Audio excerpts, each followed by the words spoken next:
The British coastline is renowned for its headlands, whirlpools, strong tides. People just said it simply could not be done. My name's Ross Edgley. I'm an athlete adventurer and perhaps best known for becoming the first person to swim all the way around mainland Great Britain. When I announced that I wanted to attempt to swim around Great Britain, there was mixed reactions. 1,780 miles, 157 days, swimming for up to 12 hours a day. A lot of people said it simply could not be done. Very similar to 1875 Captain Webb, people said it's just impossible. When I heard that, it kind of spurred me on a little bit.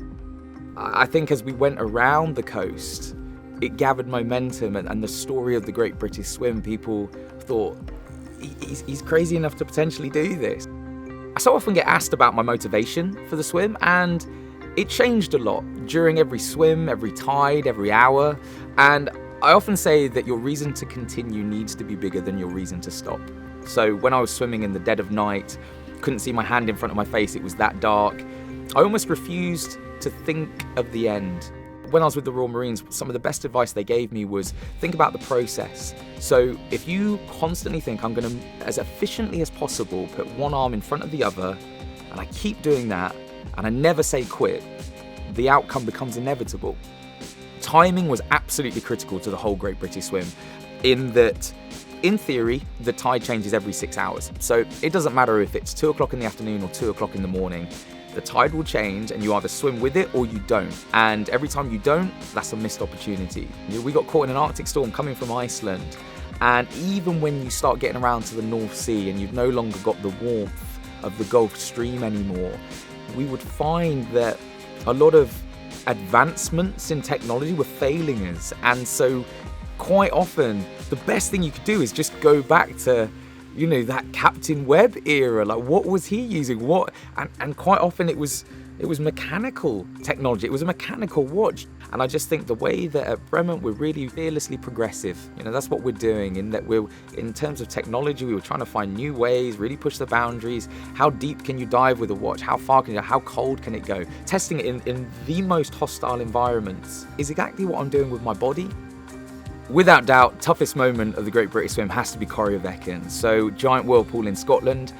We were speaking to local fishermen at the time, and they were saying, and this is no joke, that people have lost their lives, ships have gone down. You swim and you swim hard. So for 6 hours, I looked at my watch like that, and I was swimming. I got hit by a jellyfish, just straight to the face. And the jellyfish tentacle had threaded into my goggles, and I'd been wearing it for the last hour.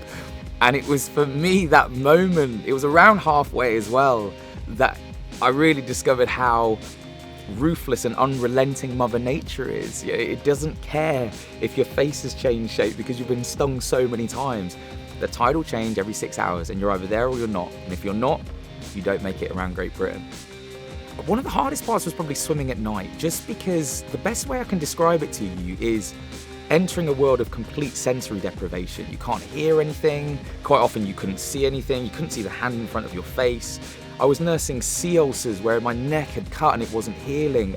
Parts of my tongue were falling off. You get what's called salt tongue, where the moisture from your tongue is completely sort of taken out, and I was tearing off bits of my tongue basically while I was swimming.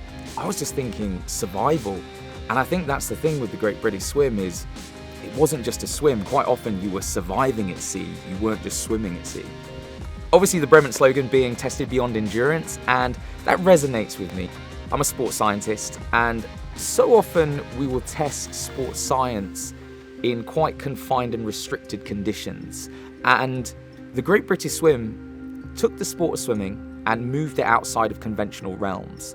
I just want to test human endurance, human performance, mental fortitude, mental resilience, but beyond what we already know. We know how that works in conventional sports science, so let's go beyond that.